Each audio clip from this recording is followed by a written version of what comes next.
బాబు, జగన్, పవన్. ఈ రాష్ట్రంలో ప్రతిపక్షం లేదు.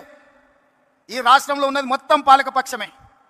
బాబు గారు మోడీ పక్షమే, జగన్ గారు మోడీ పక్షమే, పవన్ గారు మోడీ పక్షమే. మరి అంతా పాలక పక్షమైనప్పుడు ప్రతిపక్ష పాత్ర ప్రజా సమస్యల మీద మాట్లాడాలి, నిలదీయాలి, కొట్లాడాలి అని అంటే ఒక నాయకులు కావాలి. ఆ నాయకురాలే వైఎస్ షర్మిల. ఈ ఆంధ్రప్రదేశ్ రాష్ట్రానికి ప్రజల పక్షాన, బడుగు బలైన దళిత గిరిజన మైనారిటీ మహిళల పక్షాన నిలబడి కొట్లాడేది, నిలబడి మాట్లాడేది, ఢిల్లీతో నిలబడి కలబడేది వైఎస్ షర్మిల. షర్మిల గారి నాయకత్వంలో మీరు పనిచేయండి.